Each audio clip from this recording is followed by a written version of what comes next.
السلام عليكم ورحمة मैंने कहा الله था कि وبركاته. हमारे पास ऐसे हवाले والآن हैं نعود जिनका إلى ما भरोसा है تبقى مما كنا कि نتحدث عنه. बाइबल ने जो अपने كنت قد قلت بأن لدي तारीखें वगैरह مقتبسات निकाली हैं تثبت أن الكتاب उनमें बहुत المقدس हद तक इंसार जो اعتمد है في بيان जोसीफस से التاريخ जोसीफस एक على जोसीफस है लफ्ज جوسيفس. जोसेफस पढ़ते بعض हैं लोग الناس يلفظونه जोसीफस جوسيفس ولكن الصحيح هو जोसीफस के جوسيفوس. ऊपर इंसार أما किए इससे جوسيفوس आगे فقد اعتمد على मैंसा مانيفو. के ऊपर लफ्ज मानसा ही है ना मनीथो मनीथो पर इंसार किया है जिसने बहुत सी गपें बनाई हैं الذي بدوره لفق أمورا ये जो خيالية कनेक्शन है كثيرة. आपस में इसके मैं हवाले فكنت दूंगा वो قد भूल गया था उसको देना نسيت بيان هذه बाद में याद العلاقة आया तो अब मैं ले ثم आया تذكرت ذلك فيما पड़ा بعد. है जो पूरा होना والآن चाहिए قد أتيت بالمقتبسات بهذا الخصوص لأن إيفاء العهد फिर كان एक हवाला ضروريا. है जोसीफस फ्लेवियस a Jewish فهناك historian مقتبس mentioned in his لجوسيفوس commentary فلافيوس as having derived his information from the writings of Manetho which Josephus يقول بأن مؤرخا يهوديا قد أخذ المعلومات من और تفسير ये जो है بيكس इसके ऊपर وهو दूसरी بدوره कॉमेंट्री أخذها भी من लिखते हैं مانيفو. وسجل جوسيفوس المعلومات न्यू نفسها. जेरोम ويقول कैम्पबल की المفسر कॉमेंट्री है المذكور बाय أيضا आरी ब्राउन إن مؤلف और भी نيو جيروم कॉमेंट्रीज इस बात से كومنتري मुतफक हैं براون the works of Josephus وغيره من المفسرين يتفقون Josephus على أن are مؤلف الكتاب extensively المقدس used استفاد من as أعمال authors of the جوفيسوس. Bible وبذلك and يقبلون بأن provide الله ليس مؤلف indispensable الكتاب المقدس historical بل هو غيره لأن الله تعالى لم يستفد जोसेफस से من बाइबल ने बहुत جوفيسوس. खुला फायदा उठाया और यहाँ ये ऑथर मानते हैं कि खुदा नहीं है कोई और है क्योंकि अल्लाह ताला ने तो जोसेफस से फायदा नहीं उठाया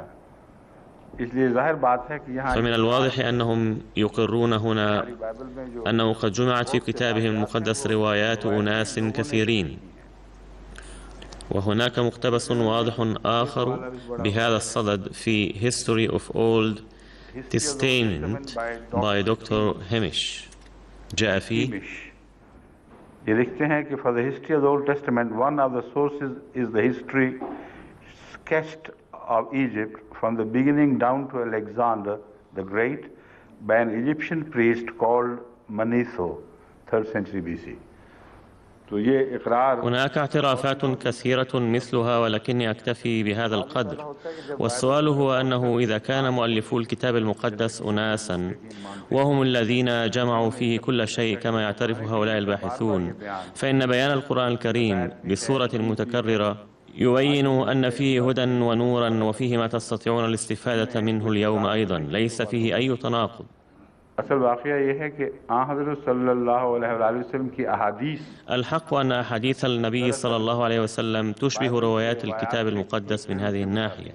فهناك روايات كثيرة في الكتاب المقدس تنسب بعض الأقوال إلى الله تعالى. وعندما يأتي مثل هذا في الحديث الشريف يسمى حديثا قدسيا.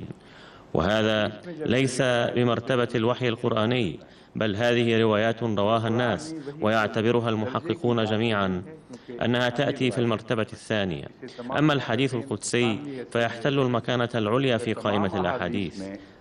सबसे अफजल मकाम उस हदीस को है जो हदीस कुदसी कहलाती है यानी मोतबर सहाबा ने रवायत की हज़रत सल्लल्लाहु अलैहि वसल्लम أي أوصل الصحابة الثقات إسناده إلى النبي صلى الله عليه وسلم.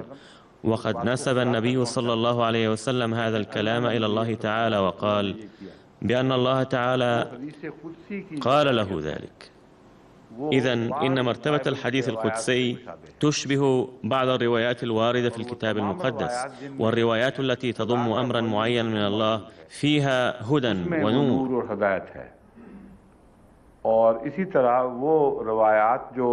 كذلك الروايات المحفوظة التي تلقي ضوءا على سيرة الأنبياء محفوظة إلى حد ما حيث تذكر حبهم لله ولكنها مجروحة أيضا من ناحية أخرى حيث تذكر الأوثان.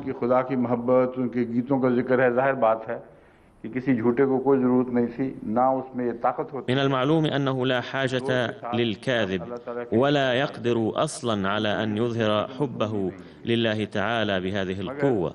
وهذا الموضوع لا يهم الكاذبين أصلا إلا أن يدعي أحد بنفسه أنه يظهر حبه لله من أجل الرياء فقط، وإن ادعاءه هو الذي يكذبه دائما وفي كل مكان. لا حاجة للخوض في تفصيل ذلك، بل يمكن أن تتذكروا الفروق فقط.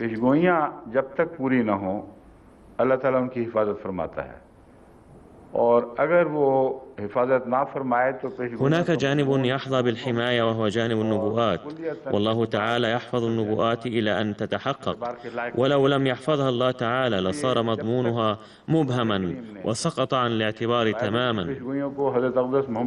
لذا كانت نبوءات الكتاب المقدس محفوظة ما لم يطبقها القرآن الكريم على النبي صلى الله عليه وسلم، وعندما أعلن أنها تنطبق على القرآن أو على النبي صلى الله عليه وسلم أو على الإسلام بدأ التحريف يتطرق إليها.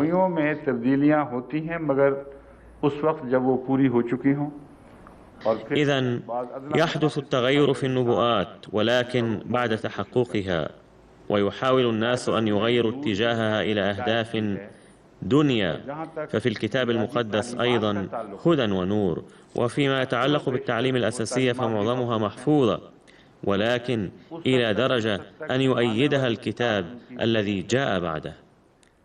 बस इस पहलू से जब हजरत मसीह के मुतल्लिक आता है मुसद्दिक़न लिमा बैना यदैहि मिन अत-तौरात, فمن هذا المنطلق عندما يقال عن المسيح عليه السلام مصدقا لما بين يديه من التوراة، يستنبط منه في كثير من تراجم معاني القرآن أنه يصدق التوراة التي سبقته، وقد ورد عن النبي صلى الله عليه وسلم أيضا مصدقا لما بين يدي من التوراة.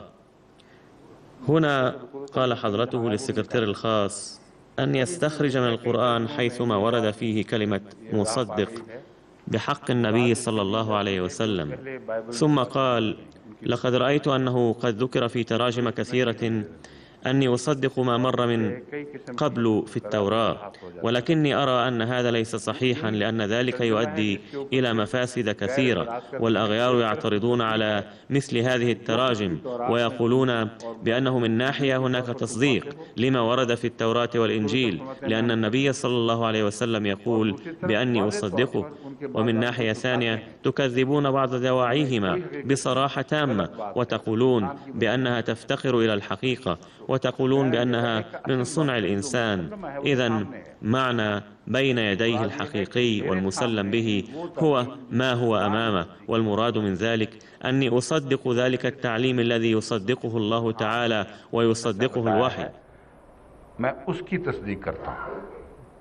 तो मिनत तौरात व कुतुब जो भी लफ्ज़ आए إذن كلما وردت الكلمات مثل من التوراة أو كتاب أو ما شابهها وجاء بصددها مصدقا لما بين يديه أو مصدقا لما بين يديه، أي سواء أكانت بضمير الغائب أم المتكلم، كان المراد دائما هو أجزاء الكتاب المقدس التي أمامي والتي صدقها الله تعالى ووهبني الاطمئنان إليها.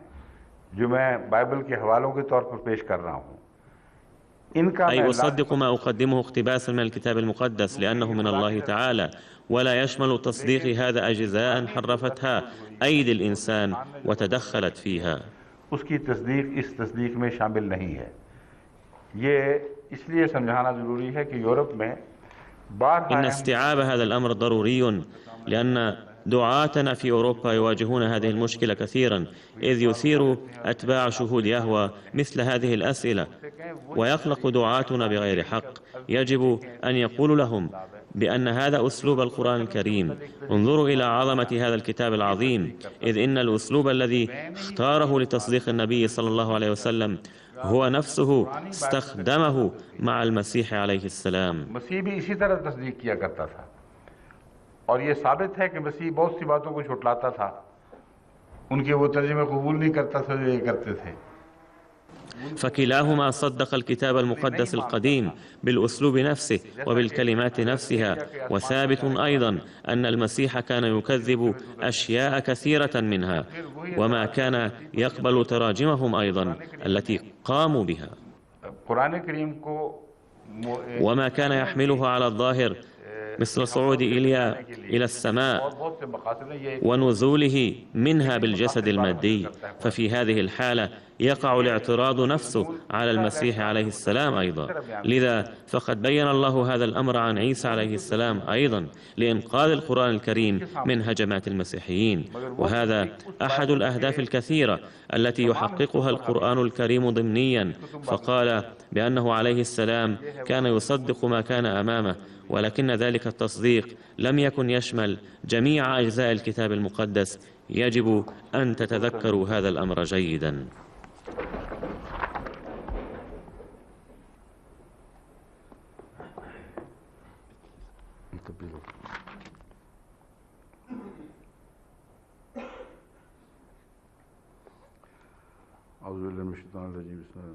अलिफ लाम मीम अल्लाहु ला इलाहा इल्ला हुवल हय्युल क़य्यूम नज़्ज़ल अलैकल किताब बिल हक़्क़ मुसद्दिक़न लिमा बैन यदैहि व अंज़ल तौरात वल इंजील।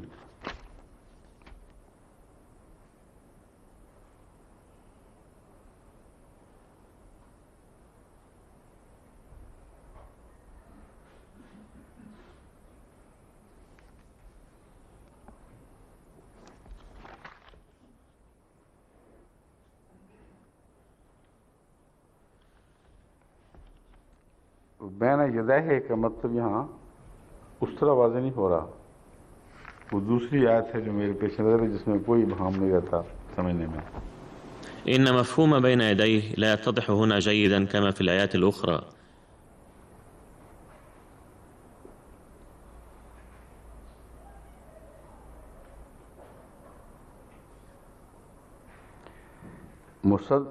इस आयत में है वल्लज़ी औहैना इलैका मिनल किताबि हुवल हक़ मुसद्दिक़न लिमा बैन यदैहि। وفي ذهني آية أخرى لا يوجد فيها أي إشكال، وقد جاء في تلك الآية والذي أوحينا إليك من الكتاب هو الحق مصدقا لما بين يديه। तू तस्दीक करने वाला है जो ये भी इसीलिए वो बात पूरी नहीं करता। मैं रसूलुल्लाह सल्लल्लाहु अलैहि वसल्लम के मुसद्दिक होने वाली आयत का पूछ रहा हूँ। ये मुसद्दिक वही है। المراد هنا هو أن هذا الوحي هو المصدق، لأنه إذا كان رسول الله صلى الله عليه وسلم هو المصدق كان من المفروض أن تكون العبارة بين يديك. هنا قال حضرته بأني أبحث عن آية تتحدث عن كون النبي صلى الله عليه وسلم مصدقا. أما في هذه الآية فالوحي هو الذي قد اعتبر مصدقا. अब यहाँ किताब की तरफ आया है क़ालू या क़ौमना इन्ना समिअना किताबन उन्ज़िल मिन बाद मूसा मुसद्दिक़न लिमा बैन यदैहि यहदी इलल हक़्क़। وهناك آية أخرى تتحدث عن كون عيسى عليه السلام مصدقا، وهي قالوا يا قومنا إنا سمعنا كتابا أنزل من بعد موسى مصدقا لما بين يديه يهدي إلى الحق. سورة الأحقاف الآية 31। हर जगह मा खल्फहु और बैन यदै खल्फ और बैन यदै का जो तक़ाबुल है कुरान करीम में खुल्म खुला इस्तेमाल। فقد قيل في هذه الآية أن الكتاب هو المصدق. إن الاستنباط من عبارة بين يديه أن المراد منه هو ما سبق يخالف الأسلوب والمعنى الشائع، وإذا كانت هناك إمكانية لذلك فهي إمكانية ضعيفة جدا. لقد ذكرت في القرآن الكريم المقارنة بين خلف وبين يديه بكل وضوح. أما الآية المتعلقة بالحفظ أي له معقبات من بين يديه ومن خلفه يحفظونه من أمر الله. سورة الرعد الآية 12، أي أن كل من يمشي ليلا أو نهارا خفية أو ظاهريا له معقبات من بين يديه ومن خلفه. فلو استنبطنا من بين يديه معنى الخلف فماذا يكون المراد من خلفه؟ इसलिए जो कुछ गुजरा हुआ बाइबल में आया सब की तस्दीक हो गई। الأسلوب الشائع لاستخدام تعبير بين يديه يعني الذي هو في الأمام وليس الذي خلا وصار في الوراء. لذا فالقول بأنه يعني تصديق السابق أو التعاليم السابقة قول ناشئ عن التعصب فقط، لأنه كلما ورد في الكتاب المقدس ويقع في إعداد السابق فقد تم تصديقه، وكلما استنبطتم هذا الاستنباط تقبلون أنه تصديق للكتاب المقدس الذي يوجد في جزئين، وهذا خطأ. ولكن عندما يكون الحديث عن بين يديه يكون المراد هو الكتاب الذي أمامكم، أي أن الوحي الذي نزل في الكتاب قد فصل الأجزاء التي تم تصديقها، أما الأجزاء التي لم يصدقها فهي مشكوك فيها. هذا الاستنباط يثبت بصورة قاطعة من القرآن الكريم والكتاب المقدس، وكلما قبل القرآن الكريم وبين حادثا مذكورا في الكتاب المقدس يكون صادقا وصحيحا تماما، ولا يوجد أي استثناء في ذلك. وكلما قبل القرآن الكريم بيان الكتاب المقدس عن المشاهد الكونية تثبت صحته دائما. والبيان الذي تركه القرآن الكريم لا يدخل في بين يديه، ويثبت أن مثل هذه البيانات باطل غالبا. وبيانات الكتاب المقدس التي يعارضها القرآن تكون باطلة حتما، والتي يتركها فيتركها نظرا إلى قلة أهميتها أو عدمها أو عدم علاقتها بالموضوع الأساسي، ويتركها في معظم الأحيان لسبب الأخطاء التي فيها. لذا لا بد من أن نستنتج من بين يديه أن المراد منهما صدقه وحي الله تعالى، وأنه مصدق للمضمون الذي أمامه ويوجد في الكتاب المقدس على المنوال نفسه. والأمر اللافت أيضا هو أنه يصدق بعض الأحيان بعض الأجزاء ولكنهم يخفونها. فمثلا يقول القرآن بين يديه، أي أن الله تعالى قد أخبر به، ولكن اليهود والنصارى يخفونه وكأنه لا يوجد أصلا، فنضطر إلى البحث عنه واستخراجه لهم أن ما صدقه القرآن الكريم موجود في الكتاب المقدس حتما. كان هذا البحث ضمنيا وكان تفهيمه ضروريا. जिसकी तरफ मैं आता हूं, और जब वो क़ज़ा वाली बहस चली थी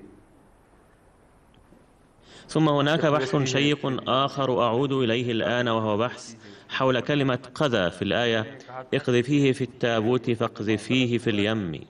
وقلت حين ذاك بأني أخطأت في الترجمة لأني حسبت كلمة اقذي منفصلة وكلمة فيه منفصلة، ولكن الترجمة في حد ذاتها لم تكن خاطئة، لأن المعنى يبقى هو أي ضعيه في التابوت ثم ألقيه في اليم. ولكن السائل طرح سؤالا بطريقة ذكية جدا، وأرى أنه كان علي أن أوضح الموضوع بتفصيل أكبر. सवाल करने वाले ने मुझसे पूछा कि आपने तर्जुमे में जो गलती तस्लीम कर ली है तो बड़ी अच्छी बात है। يقول السائل ما مفاده: قد قبلت خطأك في الترجمة، هذا جيد طبعا ويدل على التقوى وأنا مقتنع بذلك، ولكن ما الذي سيتغير من حيث التفسير الذي بينته من هذا المنطلق؟ لا بد من توضيح هذا الأمر أيضا، وإلا فسيبقى الأمر ملتبسا علينا، لا نستطيع أن نقول جازمين هل التغير في الترجمة سيؤدي إلى التغير في التفسير أيضا أم لا، أو أن هناك أمورا أخرى تؤيد ذلك التفسير. هذا سؤال جيد وأود أن أرد عليه في أثناء الدرس. إن علاقة الجواب في الدرس هي إن اعتبار اقذ كلمة منفصلة واعتبار فيه جارا ومجرورا كان صحيحا لغة من حيث الإمكانية، ولكنه لم يكن صحيحا قطعا في ذلك المحل، وذلك لأنه أولا كان ينبغي أن تكون الكلمة اقذي وليس اقذي، لأن المخاطب أنثى، فلو صغنا صيغة الأمر من قذف يقذف يجب أن تكون اقذفي، وأما الهاء فهي ضمير مفعول. अब क़ज़फ़ा यक़ज़िफ़ु से अगर आप फेल बनाएं अमर मुअन्नस तो इक़ज़िफ़ी चाहिए, أي اقذفيه بمعنى ألقي هذا الشيء. अलग है, यानी किसको डाल, इसको डाल। इसलिए इस पहलू से तो कोई सवाल ही नहीं पैदा होता فمن هذا المنطلق لا يوجد للترجمة المذكورة سابقا أي جواز، بل من الخطأ أن تعتبر كلمة اقضي منفصلة وفيه كلمة أخرى. ولكن الجزء التالي في الموضوع ممتع أكثر. عندما نبحث في الخطأ أكثر نستفيد من ذلك أيضا، لنرى أولا لماذا مال ذهني إلى الترجمة التي قمت بها. السبب في ذلك كان عائدا إلى تكرار هذه الكلمة في الآية، كما يمشي أحد قليلا ثم يتوقف ثم يحاول المشي ثم يتوقف وهكذا. إن ظاهرة التكرار مرتبطة بأحداث موسى بشدة وهي ممتعة جدا. كلما تأملت في هذه الآية بدقة انفلت مني مضمون اقضي، ولم أنتبه جيدا أن الضمير في الآية للتأنيث بينما الضمير في اقضي ضمير مذكر. औरत की तरफ है, ये तो एक तो मर्द की ज़मीर बनती है, और वो जो सौती असर था वो मुझे बहा ले गया इस बात में कि गोया बात की तकरार हो रही. وقد جرفني اللحن الصوتي وشعرت كأن الكلام يكرر ويقال مرة بعد أخرى اقذ فيه، ألقيه وهكذا، وهذا يشبه أسلوب بيان موسى عليه السلام. ثم كيف حماه الله تعالى بعد ذلك؟ هذا موضوع شيق آخر، لأن التصور عن الله كما يبرز من القرآن الكريم هو أنه تعالى يكلم الناس على قدر مراتبهم، ولكني استبعدت أن يقلد الله لكنة طفل صغير. بعيد सी बात लगी कि एक बच्चे के स्टैमरिंग की नकल उतार रहा हो, इसलिए मैंने वही बयान किया कि महज इसलिए ये दुरुस्त नहीं है, जरूर और मकसद होगा. لذلك قلت بأن ذلك ليس صحيحا على هذا النحو، بل لابد أن يكون هناك هدف آخر من وراء ذلك، لأن تقليد اللكنة لا يليق بالله تعالى. غير أنه إذا كان ذلك مبنيا على أسلوب من الدعابة فهذا لا بأس فيه. لذلك بينت ذلك المعنى الذي كان أحد الأسباب عندي، وهو تعليم الصبر لأم موسى رويدا رويدا حتى لا تصدم وتصاب بالحزن دفعة واحدة. अब जहाँ तक पहले हिस्से का ताल्लुक है तफसीरी हिस्से का, वो तर्जमा तो बदला नहीं, तर्जमे का अंदाज बदला है, तर्जमा तो वही है. وفيما يتعلق بالجزء الأول من التفسير فلم تتغير الترجمة بل تغير الأسلوب فقط، بل بقيت الترجمة هي رغم التغيير في الأسلوب، لأن اللحن الصوتي موجود في كل الأحوال في العبارة. اقذ فيه في اليم، اقذ فيه في التابوت، واقذ فيه في اليم. فأرسلت الأمر إلى ربوة لمزيد من البحث فيه هل يوجد أي مثال آخر حيث تأثر أحد بمثل هذا التأثير. فوجدنا مثالا للسيد عبد الرحمن مبشر الذي ترجم معاني القرآن الكريم إلى الأردية بصورة حرفية تماما، وقد اعتبر كلمة اقذ فعلا واعتبر فيه حرفا جارا ومجرورا. فتبين من ذلك أن اللحن الصوتي كان قويا حيث انجرف فيه هو أيضا، مع أنه كان عالما كبيرا في علم الصرف والنحو والقواعد، وقام بترجمة حرفية لكلمات القرآن الكريم واعتبر اقذ منفصلة وفيه منفصلة، ومن هذا المنطلق قام بترجمة حرفية للآية. ولا بد من البيان أن التأثير الصوتي ما زال قائما فيما قيل عن موسى إذا اعتبرت اقذف كلمة واحدة. आयत का सौती असर फिर भी कायम रहता है, इसलिए तफसीर के उस पहलू पर कोई असर नहीं है. तर्ज बयान खुदा का बता रहा है कि एक खास अंदाज है जो ज़हनों पर यह असर डालता है कि गोया. ولكن كل ذلك لا يؤثر في التفسير شيئا. إن أسلوب كلام الله يوحي بأنه أسلوب خاص يؤثر في الأذهان، كأن هناك تكرارا في الكلام. وكان في ذهني أن للتكرار علاقة قوية مع موسى عليه السلام. خذوا عملية الغرق مثلا، فقد حدث الغرق مرتين، ولكن الله تعالى أنقذه في كلتا المرتين بصورة معجزة، مرة عندما كان طفلا ومرة حين كبر. لقد غرق القوم الذين كانوا عازمين على قتله والذين بسببهم كان هذا الطفل يواجه خطر الغرق، ولكن الله تعالى أنقذه من الغرق. فهذا موضوع ممتع وفيه تكرار لطيف تكمن فيه أمور لطيفة كثيرة. ثم نرى أن موسى وكز شخصا مرة، ثم نراه على استعداد للوكز مرة أخرى، ولكن الله أنقذه من ذلك. فهنا أيضا نرى التكرار. मुक्का मारते हैं एक दफा और दूसरी दफा फिर मारने पर आमादा बैठे हैं, फिर अल्लाह ताला बचा लेता है उनको. तो वहां भी एक तकरार है. وهناك تكرار آخر أن عائلة فرعون ساعدت موسى عليه السلام مرتين، وذلك لإنقاذ حياته في كلتا المرتين. مرة حين جاء رجل من عائلة فرعون يسعى من أقصى المدينة وأخبر موسى بأن هناك مؤامرة تحاك لقتلك فاخرج من هنا، والمرة الثانية مع أنه لا توجد عن هذا الزمن أي رواية، ولكن القرآن حفظ هذا الذكر. عندما عاد موسى عليه السلام وتصدى لفرعون كانت هناك مؤامرة لقتله، وهذه المؤامرة أيضا نسجت مرتين، وفي هذه الحالة أيضا ساعده شخص من عائلة فرعون. तो यहाँ भी 2 दफा मशवरे हुए हैं और वहाँ कौन मददगार बना? फिरौन के खानदान का एक शख्स, वो उनको समझाता है, कहता है देखो अकल की बात। فشخص من أهله ينصحهم ويقول إن كان كاذبا فلماذا تقحمون أنفسكم في هذا الأمر، ولكن إذا كان صادقا فستهلكون لسبب معارضتكم له، لذا دعوا فكرة قتله. क्योंकि कत्ल नहीं किया, इससे साबित होता है कि वही फिरौन। ولما لم يقتل فثبت أن فردا من عائلة فرعون صار نصيرا له. فهنا أيضا نرى التكرار، علما أنه ليس من قبيل الصدفة. ثم نرى هجرته أيضا مرتين، مع أن هجرة الأنبياء تكون مرة واحدة ولا تثبت لأي نبي مرتين إلا نادرا. أما في حالة موسى عليه السلام فهذا واضح وقطعي، فقد هاجر مرة واحدة ثم هناك هجرة أخرى أيضا. إذن كنت دائما أستمتع بظاهرة التكرار الموجودة في سوانح موسى، وقد ترك التأثير الصوتي ذلك الانطباع علي، لذا انتقل ذهني إلى ذلك الجانب. ولذا أريد أن أحل قضية أن هذا لا يترك تأثيرا سلبيا على التفسير.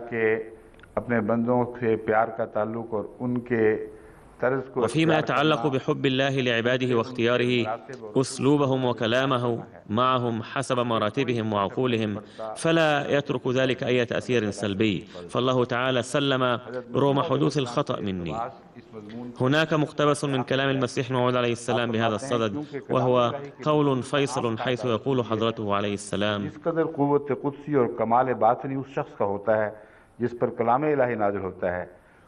الأصل والقاعدة المتبعة في نزول كلام الله هي أنه بقدر ما كان الذي ينزل عليه كلام الله حائزا قوة القدسية والكمال الباطني، بقدر ما يكون الكلام مبنيا على القوة والشوكة. وإن قوة النبي صلى الله عليه وسلم القدسية وكماله الباطني كان قد بلغ أعلى الدرجات التي لم يبلغها غيره قط.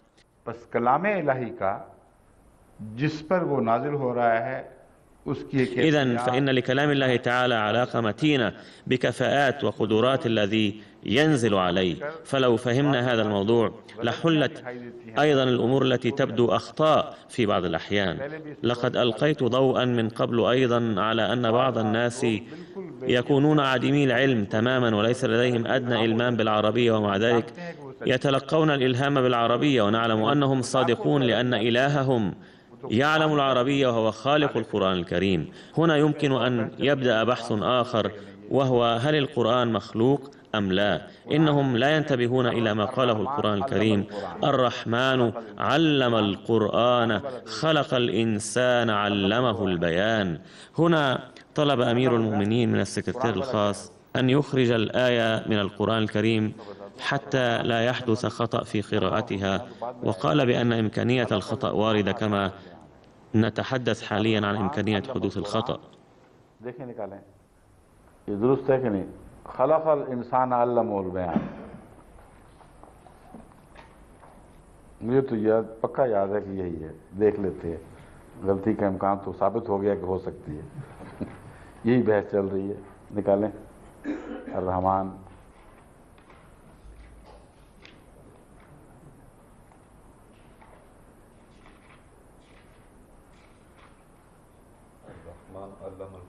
बस वही बात।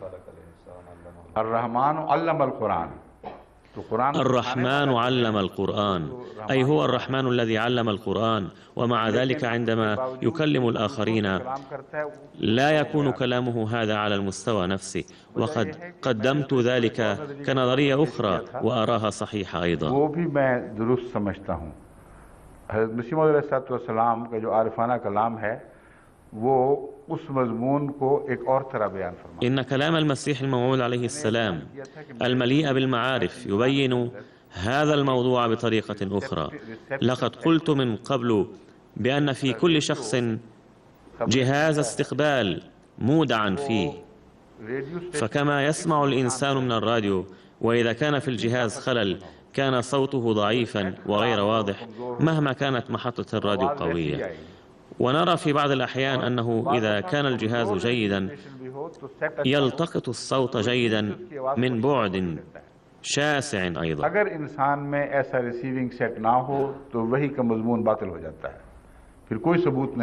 فإن لم يكن جهاز الاستقبال في الإنسان موجودا أصلا بطل مضمون الوحي نهائيا ولم يوجد عليه دليل، لأنه لا يستقبل الصوت من الخارج بل الصوت يصدر من داخله. إذا كان الصوت صادرا من الخارج فلا بد أن يسمع الجميع صوت الوحي دائما. هذا هو المضمون الذي بينته مرارا، وما بينه المسيح الموعود عليه السلام عن النبي صلى الله عليه وسلم هو أن قوته القدسية وطهارته الباطنية قد صقلت الجهاز الذي كان موجودا فيه لاستقبال الوحي.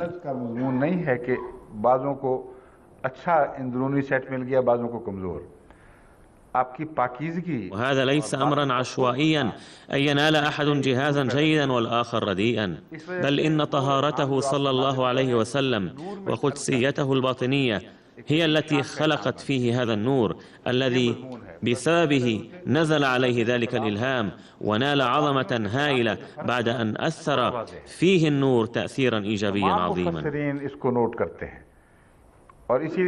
فمن هذا المنطلق هناك فرق واضح بين كلام الله مع موسى ومع غيره، وقد تنبه له المفسرون جميعا وأشاروا إلى الآية القرآنية أيضا، وهي كلم الله موسى تكليما. لم يرد عن أي نبي آخر أن الله كلمه تكليما، والمراد من ذلك أن موسى كان يطرح الأسئلة بالنسبة إلى أمور بسيطة أيضا، وكان الله يرد عليه مثل تعال إلى هنا أو تعال إلى هنا ولا تخف وغيرها.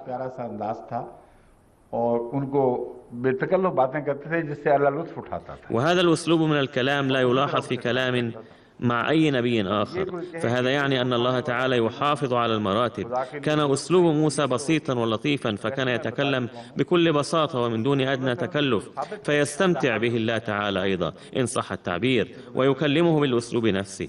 وإن قال قائل هنا بأن كلمة يستمتع لا تليق بالله، فقد بينت من قبل أنه ثابت عن النبي صلى الله عليه وسلم أن الله أيضا يستمتع، إذ قد ورد في حديث أن أحد الصحابة استضاف ضيفا في إحدى الليالي، ولما كان الطعام غير كاف ظل المضيف يتظاهر بحركة فمه في جوف الظلام ليوهم الضيف أنه أيضا يأكل معه مع أنه لم يأكل شيئا. فقد ورد في الحديث أن الله عجب أو ضحك لما فعله المضيف تلك الليلة. على أي حال، من الثابت على وجه القطعية أن الله تعالى استمتع بهذا الحادث، وهذا موضوع ممتع جدا. طبعا لا نستطيع أن نخوض في تفاصيله، ولكن الله تعالى أيضا يختار أحيانا أساليب كأساليب الناس. وقد حل النبي هذه المعضلة حين قال في حديث قدسي: أنا عند ظن عبدي بي، أي أن الإنسان لا يستطيع أن يدركني ولا يدري كيف يمكنه أن يصلني وأن له أن يتمثل بي. فهناك حل وحيد لهذا، وهو أن أصبح أنا حسب ظن عبدي بي وأصبح لهم كما يظنون بي. فإذا كان هناك اختلاف بين كلام الله مع موسى وبين كلامه مع غيره، فهذا ليس مما ينافي شأن الله بل يظهر عظمته، إذ صار الله تعالى أيضا كما كان موسى.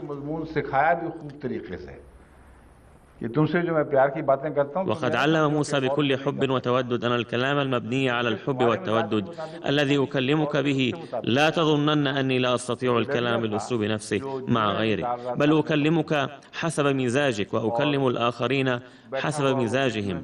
يروى أن راعي الغنم كان يستخرج القمل من ثيابه ورأسه، وكان إلى جانب ذلك يناجي ربه ويقول: يا ربي، لو أتيتني لاستخرجت القمل من رأسك وغسلت ثيابك الوسخة واستخرجت الأشواك من قدميك وأشربتك حليبا طازجا.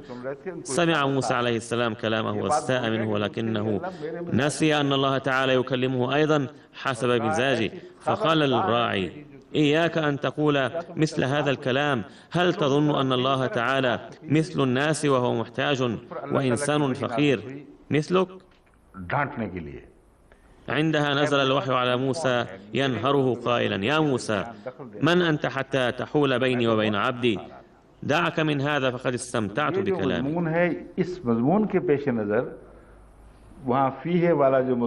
فبناء على هذا الأسلوب والمضمون برز في ذهني موضوع يتعلق بفيه، بأن موسى عليه السلام يخبر هنا أنه قد أوحي إلى أمه وكان الكلام مع موسى بأسلوبه هو، غير أن الترجمة الأخرى أوحت بأن الكلام لم يكن في قطع صغيرة، ولكن التأثير الصوتي كان قائما على حاله، أي اقذفيه في اليم، اقذفيه في التابوت، اقذفيه في اليم. إذن إن الجزء الممتع منها سيبقى قائما على حاله، والأمور الأخرى تشهد على ذلك، وعلاقة الله مع موسى كلها تشهد على ذلك. لذا عليكم أن تطمئنوا تماما إلى أنه ليس هناك أدنى جانب من هذا الانطباع خطأ. والجانب الثاني الذي أثار مشكلة هو أنني قلت بأنه لا يليق بالله أن يقول ذلك على سبيل التوسل فقط. أما إذا تحقق جانب التوسل ضمنيا إلى جانب تحقق هدف عظيم آخر، فهذا نوع من الفصاحة والبلاغة، ولكن لا يمكن أن يفعل الله ذلك من أجل التوسل فقط. فماذا يمكن أن يكون الهدف من وراء ذلك؟ فقد بينت ذلك الهدف، وهو ليطمئن قلب أم موسى بأن حادثا من هذا القبيل سيحدث في المستقبل. ये भी एक अंदाज है न्यूज़ ब्रेक करने का। وأخبر أيضا أنه سيحدث على نحو كذا وكذا، وهذا أسلوب لبيان خبر هام، والمعنى الذي يستنبط من ذلك يناقض هذا المضمون. وقد حيرني مدة واضطررت إلى التحقيق والبحث فيه، لذا أشرح لكم ذلك بعد أن فهمته بنفسي. لم يسبق لي أن تدبرت كثيرا في معنى كلمة اقضي.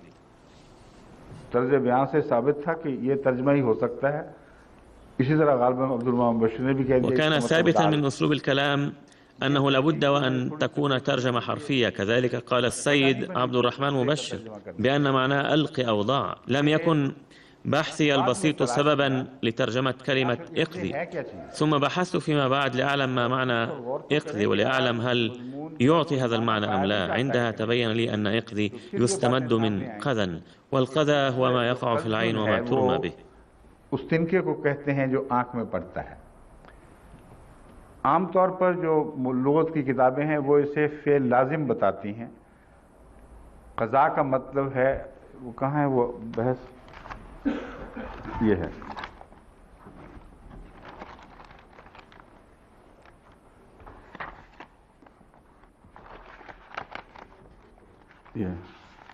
ये है, ठीक है।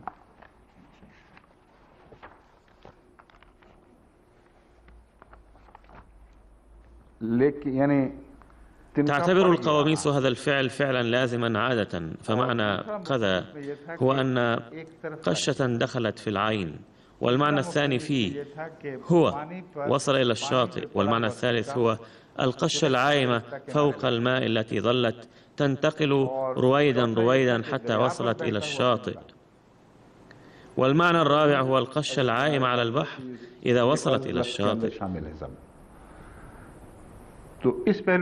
فخطر ببالي من هذه الناحية أن المعاني المذكورة تقوي ما في ذهني نوعا ما، ولكن هذه الفكرة كانت خاطئة. يبدو هذا المضمون جميلا في الظاهر، أن طفلا صغيرا عائما على جانب البحر، وكأن شيئا صغيرا مثل القش عائم على البحر، والبحر يوصله إلى الشاطئ كما تعوم القش على سطح الكأس. ولكن هذه الترجمة مستحيلة، لأن الفعل الذي يعطي هذا المعنى هو أخذ وليس أخذي. فأشرح لكم هذا الأمر لأن فيه جانبا من المتعة واللذة والهدوء واللين، ولكن ليس هذا هو المراد من ذلك هنا. इक़्ज़िफ़ के मुतालिक जब मैं الكلمة الأصلية على النقيض من هذا هي اقذف، ومنها جاءت صيغة اقذفي. عندما بحثت في اقذف عندئذ واجهت المشكلة كلها، وقد استغرق حلها وقتا أطول. إن كلمة اقذف تعطي معنى مضادا، وهو الرمي بقوة والضرب بقوة وضرب الشيء بقوة حتى يتمزق إربا. وإلى جانب ذلك هناك للكلمة جوانب سلبية أيضا، مثل السب والشتم ورمي السيدات العفيفات بالتهم، رمي السهام.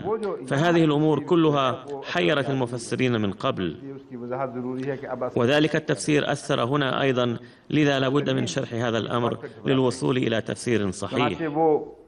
ज़्यादा से ज़्यादा पनाह इस बात में ढूंढते हैं कि क़ज़फ़ा का लफ्ज़ रखने के मानों में भी इस्तेमाल होता है, और कुरान करीम की वो आयत पेश करते हैं. يبدو أن المفسرين محتارون في الموضوع ويجدون ملاذهم في أن كلمة قذف تعطي معنى وضع أيضا، 5 आयतें، ويقدمون في هذا الصدد 5 آيات من القرآن الكريم، ويقولون بأنه مع أن المشهد في معنى القذف رهيب، مثل رمي أحد غيره بحجارة أو إطلاقه السهم وضربه بشدة وتمزيقه إربا، رماه بعيدا. वो आयत ये हैं सूरह अल-अंबिया 19, सब में नहीं लेकिन बाज़ में है, बल नक़ज़िफ़ु बिल-हक़्क़ि अलल बातिल.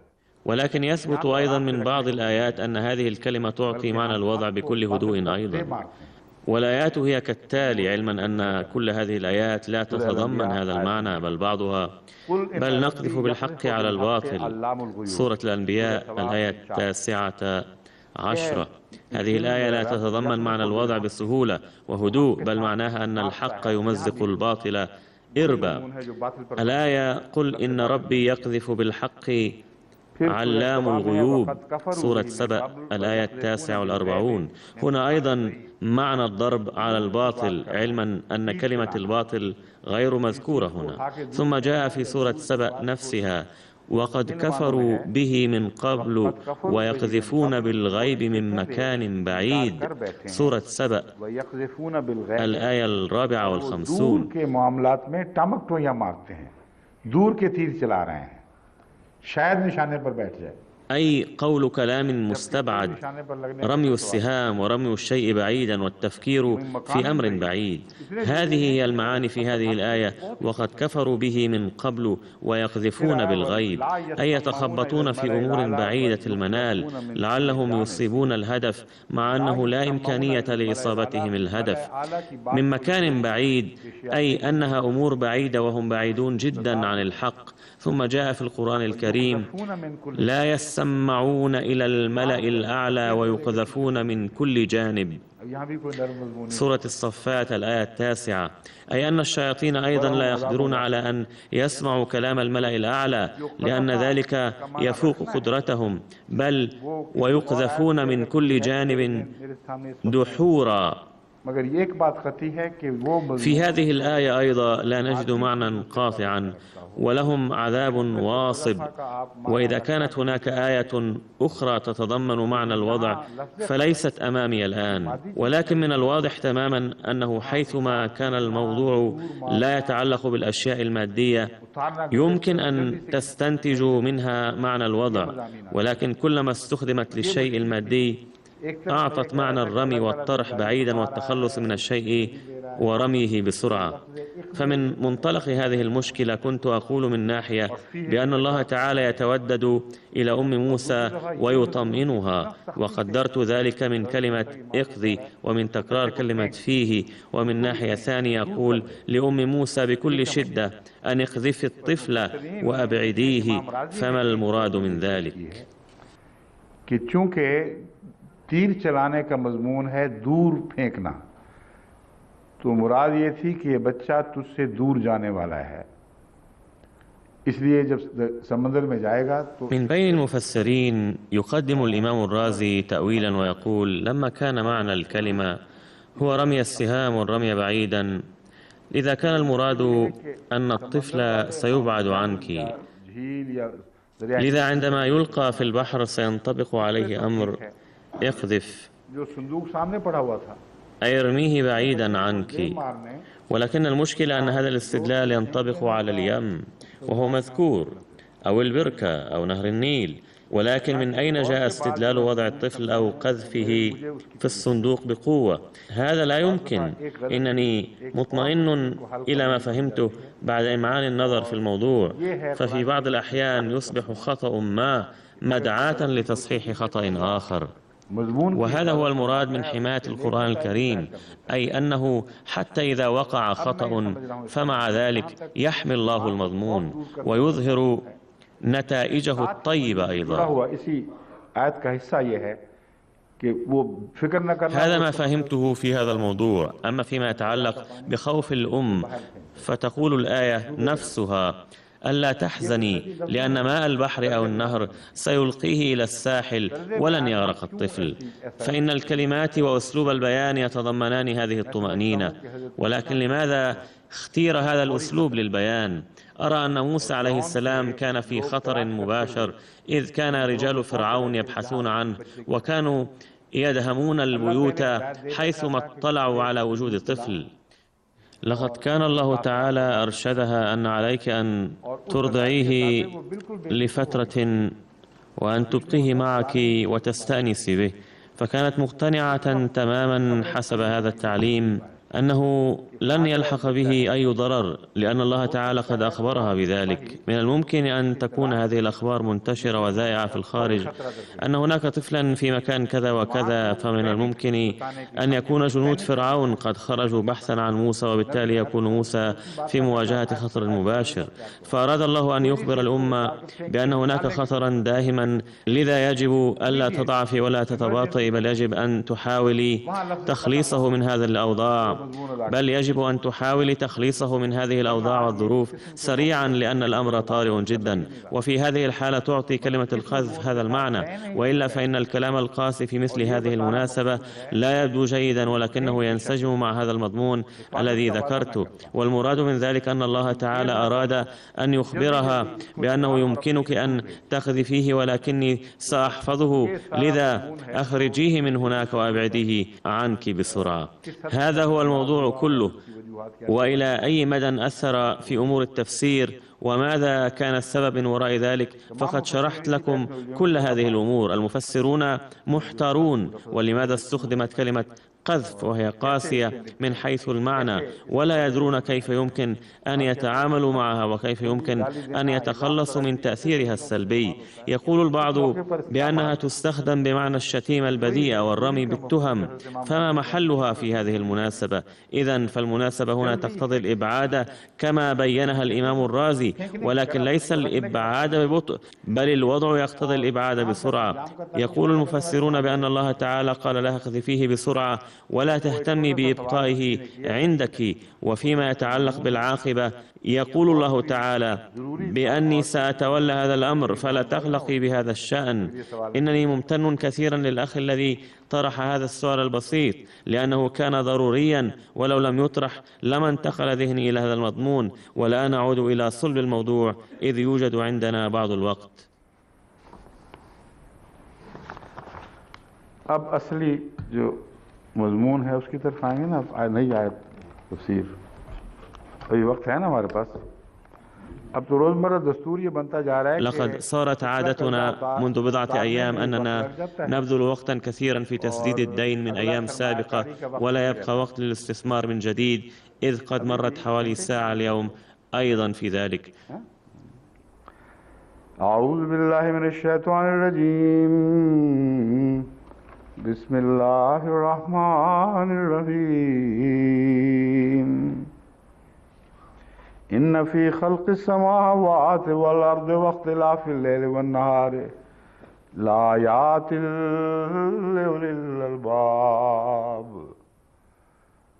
الذين يذكرون الله قياما وقعودا وعلى جنوبهم ويتفكرون في خلق السماوات والأرض रब्बना मा खलक़्ता हाज़ा बातिला सुब्हानक फ़क़िना अज़ाबन्नार। आल इमरान आयत 192। آل عمران الآية 191 إلى الآية 192. لقد قلت عن آية سبقتهما بأني سأفسرها منفصلة بعد التدبر فيها، لأن الرواية التي قدمتها تتحدث عن آية منفصلة، بينما هناك بعض الروايات التي تقدم هذه الآيات معا أيضا، وتتحدث عن حادث وقع في إحدى الليالي حين قرأ النبي صلى الله عليه وسلم هذه الآيات كلها، واستولت عليه صلى الله عليه وسلم حالة معينة نتيجة تأثيرها عليه. और उनके असर से आप बहुत वो थे, खास कैफियत में थे, लेकिन वो ولكن تلك الروايات مختلفة عن الرواية الأولى من وجهين. أولا لأنها لا تتحدث عن أن ذلك وقع في بيت عائشة، بل تتحدث عن بيت غير بيتها. और दूसरा फर्क बड़ा यह है कि वो सारी रात के जागने की बजाय सुबह तहज्जुद के वक्त। والاختلاف الثاني والكبير هو أنها تتحدث عن الاستيقاظ عند صلاة التهجد بدلا من السهر طوال الليل.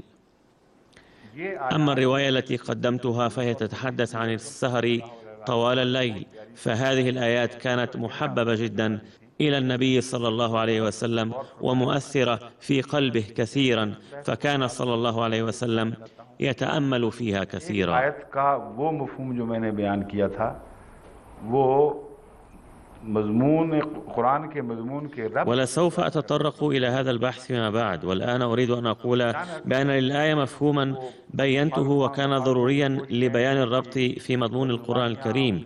ولكن لماذا قال القرآن الكريم فجأة بأن معارضيكم سوف يبذلون كل جهودهم ويهذون ضدكم ويلصقون بكم تهما ويؤذونكم؟ और रसूल सल्लम का गैर मामूली शुक्र अदा करना।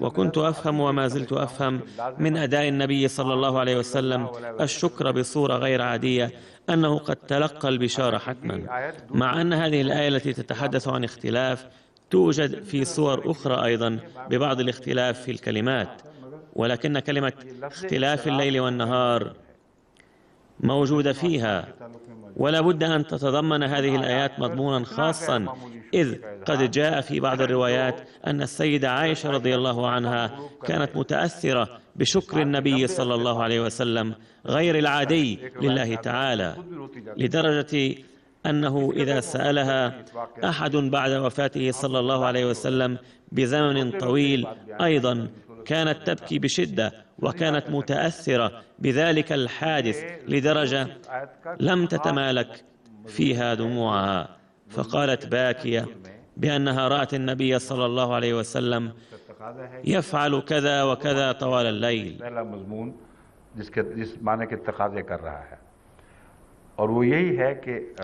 إذن لابد أن هناك مضمونا خاصا في هذه الآية ينسجم مع تسلسل المضمون، ويقتضي أن يستنبط منه المعنى الذي يقتضيه السياق وما يقتضيه المضمون الأول، وهو أن في اختلاف الليل والنهار آيات كثيرة. ولكن ما هي تلك الآيات؟ وما علاقة هذا المضمون الذي يتعلق بتغيير مقادير الناس مع ارتقاء الأقوام وانحطاطهم؟ وأرى أن الآيات التالية تلقي ضوءا على ذلك، لذا هذا المضمون سيجري بصورة متسلسلة في الآيات التالية. ولكن قبل ذلك أقدم لكم ما قام به المفسرون من البحوث اللغوية عن الآيات التي تلوتها. قيام की बहस है सबसे पहले लुगत में يذكرون الله قياما. أولا نأخذ البحث اللغوي لكلمة قيام. ما المراد من القيام في يذكرون الله قياما؟ من المعروف لدى الجميع أن القيام ضد القعود، ولكن هناك استخدامات أخرى كثيرة لهذه الكلمة تذكرها القواميس. अरबी में लफ्ज़ क़याम के हैं जो लुगत महफूज करती है। क़ामल अमरो एतदला क़ामल माओ जमदा, مثل قام الأمر اعتدل قام الماء جمدا. और जब क़ामल माओ कहते हैं तो मतलब है वो जम गया, यानी वो माया चीज़ के ऊपर जब काम कहेंगे तो वो खड़ी हो गई, मुंजमद हो गई। क़ामा अलैहि दाब्बतु, قامت عليه الدابة كلت فلم تبرح مكانها. قام الحق ظهر وثبت. आगे चलने से इनकार कर दिया, थक गया, बैठ गया। तो लफ्ज बज़ाहिर वो बैठता है, लेकिन लफ्ज़ कामा इस्तेमाल होता है अलय के माने में। अपने सवार के मुकाबल पर उसने उसके मकसद के खिलाफ एक रवैया इख्तियार कर लिया। कामल हक को ज़हरा व सबता, हक कायम हो गया यानी वो ज़ाहिर हुआ और मजबूती से कदम गाड़ लिए। कामा बही ज़ाहरुहु, उसकी कमर उसके साथ खड़ी हो गई। अब ये बज़ाहिर लगता है قام به ظهره أوجعه. يبدو في الظاهر أن الظهر كان سببا في تقويته، ولكن معناه الحقيقي هو أن ظهره أوجعه، أي كلما قام سار الألم في ظهره، وإلا فعندما يقوم المرء لا ينتقل انتباهه إلى أي عضو من جسمه بوجه خاص. فمثلا إذا كانت قدمه تؤلمه أو انزلقت فهي ترسل رسالة مباشرة إلى الرأس، فمعنى قام به ظهره هو أن ظهره يوجعه، أي كلما قام سار معه الألم. تصل الرسائل عادة ويطلب فيها العلاج لمثل هذه الآلام، وتذكر فيها علامة مشتركة بأن المريض إذا بقي جالسا كان الألم هادئا، وعندما ينهض يثور الألم أيضا. إذا نرى أن التعابير العربية ممتعة جدا.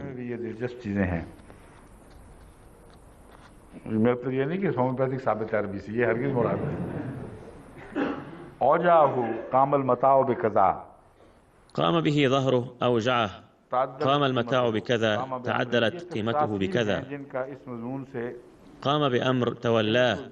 هذه كلها تفاصيل، وإذا أراد أحد أن يقيم علاقة دقيقة بين هذه المعاني فله أن يفكر في ذلك، غير أن كلمة القيام واضحة عندنا وعند الجميع معنى ومضمونا، وهو المراد في هذا السياق. يذكرون الله قياما، يذكرون الله قياما وقعودا. هنا تصوير للصلاة أيضا، لأن في الصلاة يذكر المرء الله تعالى قائما، ولكن الصلاة ليست هي المراد هنا، إلا أن بعض المفسرين يستنتجون منها الصلاة، لأن الصلاة مسموح بها في بعض الحالات حين يكون المرء مستلقيا أيضا. لذا فقد دخل بعض المفسرين في البحث الفقهي هنا، مع أنه لا علاقة للبحث الفقهي هنا.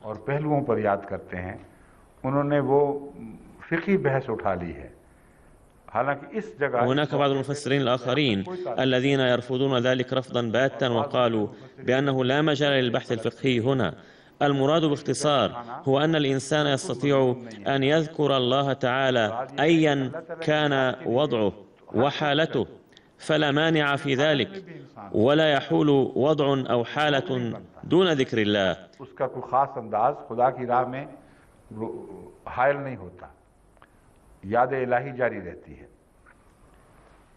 وسأذكر لكم لاحقا كيف خاض المفسرون في أمور دقيقة، وقدموا تفاسير وتفاصيل دقيقة لكل جزئية من أجزاء هذه الآية. क़ऊदन के मुतालिक कहते हैं बैठना, बैठने की जगह मक़द सिद्क़िन इंद मलीकिन मुक़तदिर, कुरान करीम में आता है। قعودا، القعود الجلوس، وقد ورد في القرآن الكريم مقعد صدق عند مليك مقتدر، ومنه رجل قعدة يكثر القعود.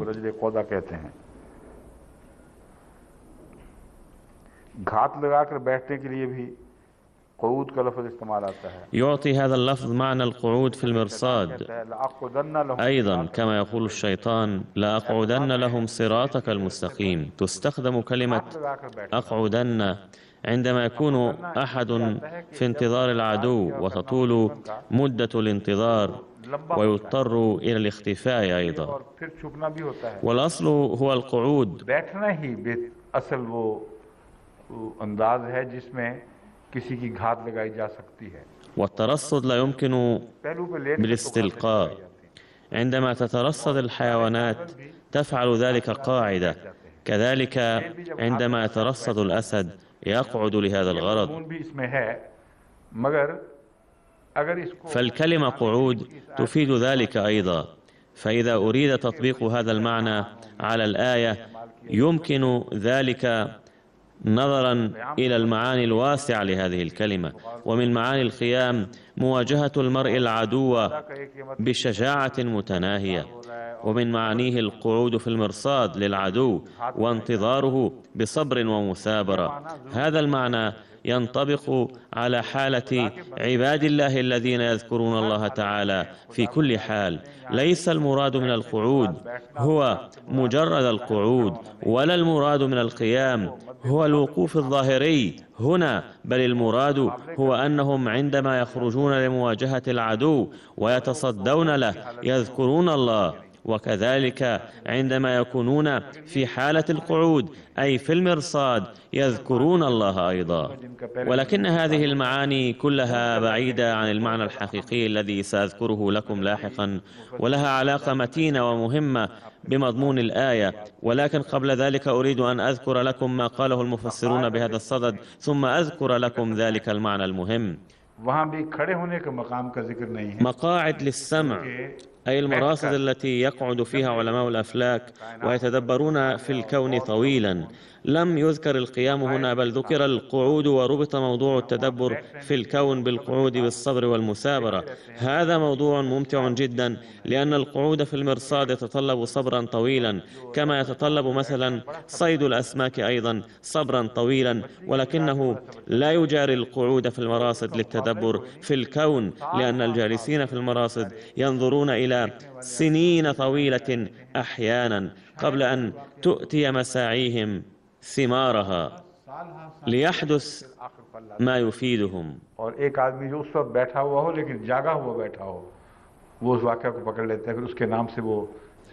والقاعد في المرصد الذي يلتقط هذا الحادث أو يكتشف نجما يسمى ذلك النجم باسمه. فقد رسم القرآن الكريم في قوله مقاعد للسمع أولئك الذين يتدبرون دائما ما يحدث في الكون قاعدين في المرصاد. فهذا أيضا مضمون مقاعد للسمع الذي بحث فيه المفسرون. ثم هناك بحث عن الفكر وما هو المراد منه. फिक्र के मुतालिक फिर बहस है कि फिक्र क्या चीज़ है।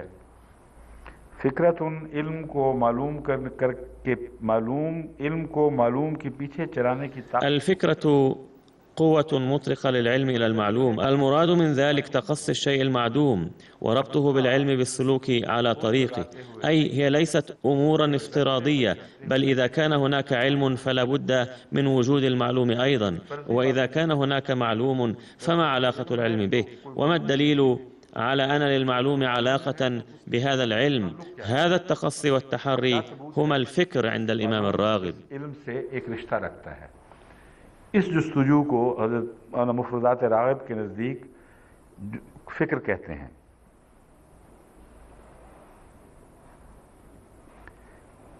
दूसरे तफक्कुर के माने अक़ल की नज़र के मुताबिक इस क़ुव्वत التفكر جولان تلك القوة حسب نظر العقل، أي التفكر يعطي معنى الجولان أيضا، بمعنى أن يجيل الإنسان النظر في كل حدب وصوب من أجل التحري. لقد ربط المسيح الموعود عليه السلام هذه الكلمة بجولان النظر في بيت شعر بالأردية، ما معناه لقد أجلنا النظر والفكر في كل حدب وصوب ولم نجد دينا مثل دين محمد صلى الله عليه وسلم. कहने ही हज़रत मसीह मौऊद अलैहिस्सलाम के इस शेर पर सादिक आता है।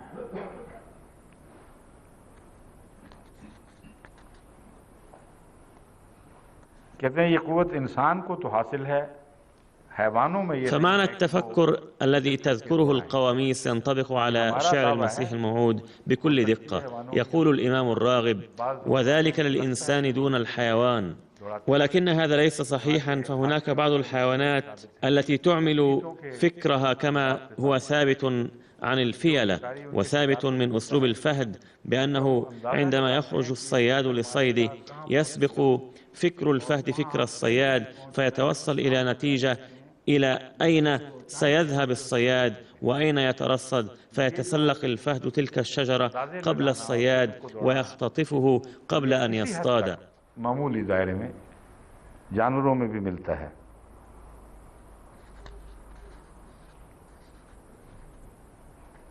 रजुल फकीर ये काफ के साथ नहीं काफ के साथ है। فإن جولان الفكر والتقدير ملحوظ في الحيوان أيضا إلى حد ما.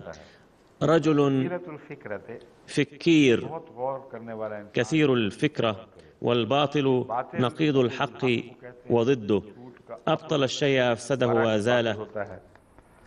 अब्तला किसी चीज को खराब करना या मिटा देना भी कहते हैं। ليحق الحق ويبطل الباطل، أي أن الحق يزيل الباطل ويخربه ويمحوه، ومن معانيه فتح كذبه بصورة قاطعة وإثبات بطلانه قطعا، وليس ضروريا أن يمحوه حتما.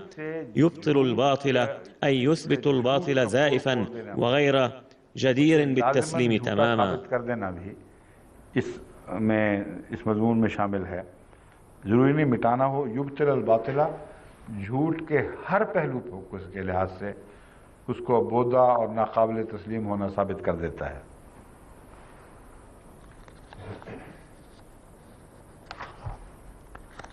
बतला बुतलन व बुतूलन व बुतलानन بطل بطلا وبطولا وبطلانا، فسد أو سقط حكمه وذهب ضياعا وخسرا. بطل في حديثه بطالة هزل، أي قال قولا لا حقيقة له ولا معنى، وقال قولا غير ناضج.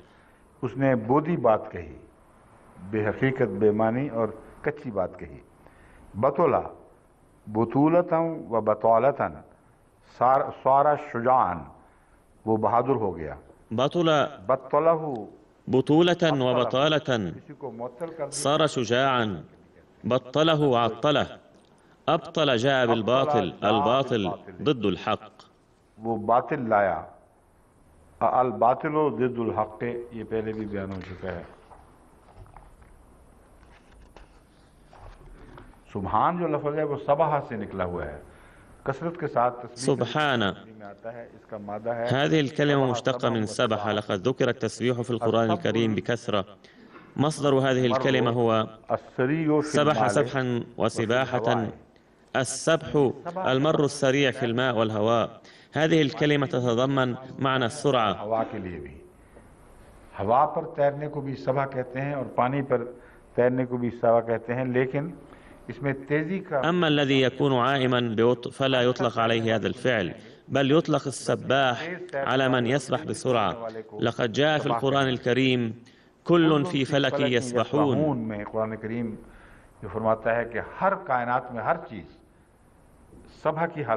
بأن كل شيء في الكون في حالة السباحة، فالسابحات سبحا، أي الأشياء التي ستطير في الجو بسرعة هائلة في المستقبل.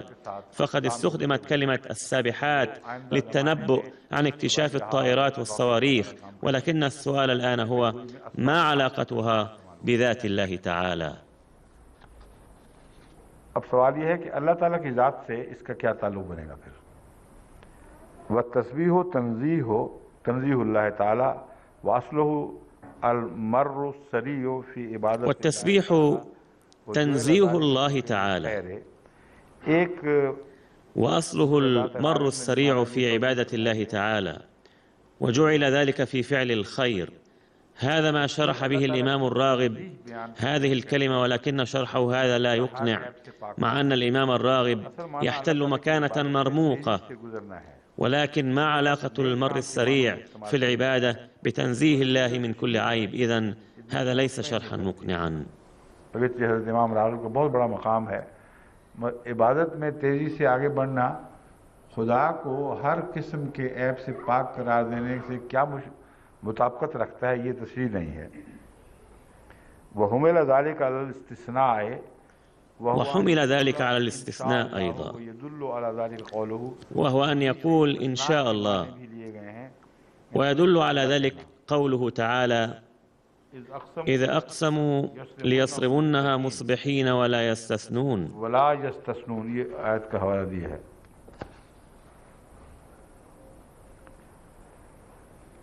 दरअसल أرى أنه إذا كان لسبح الإنسان علاقة بالتسبيح، فهي أنه قادر على أن يركب الماء ويسبح فيه، ومع ذلك يبقى منفصلا عنه ولا يدع الماء يتغلب عليه، أي الذات التي لها علاقة بكل صالح وطالح ولا يغلبها أحد ولا تتأثر هي سلبا بهؤلاء. هذا هو معنى التسبيح الذي ينطبق في هذا السياق المعروف عندنا، أو هو الأقرب حسب رأيي.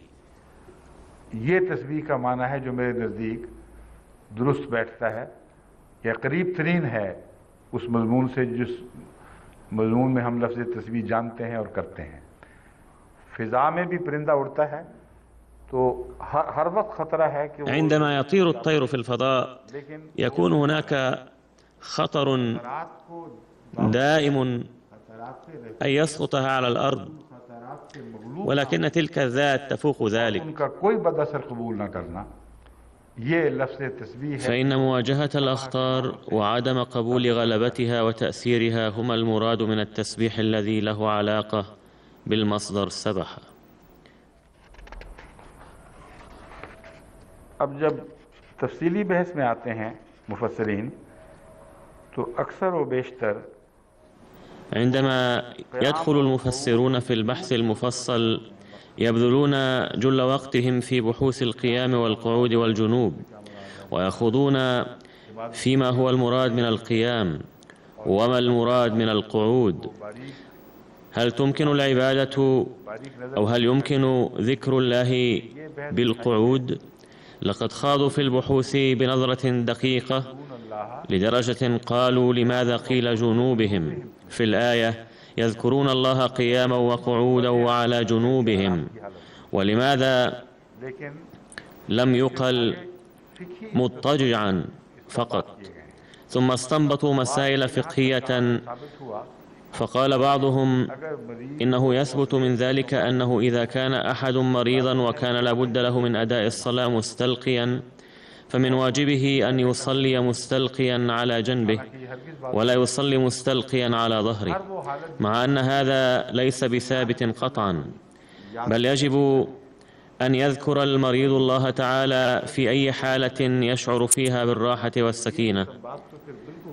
فإذا كان جنبه يؤلمه ولم يكن قادرا على الاستلقاء على جنبه لبطل هذا الاستدلال ولا أعطى معنى مناقضا.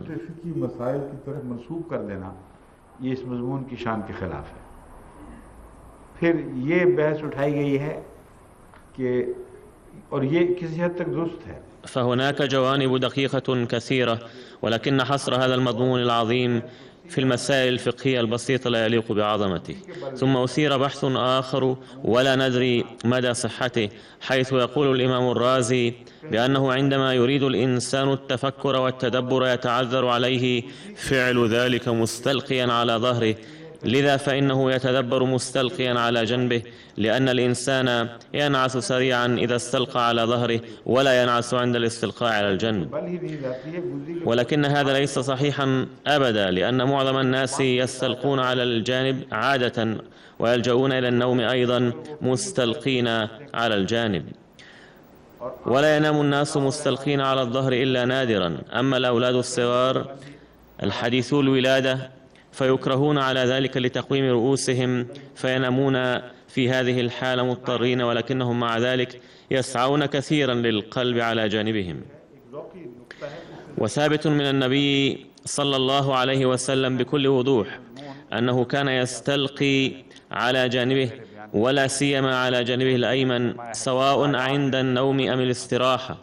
لذا فإن تفسير الإمام الرازي المذكور نابع عن ذوقه الشخصي فقط ولا أهمية له أكثر من ذلك، ويجب أن نرى ما علاقة هذا الموضوع بالذي ذكرته من قبل، أي حيث قال تعالى لآيات لقوم يتفكرون.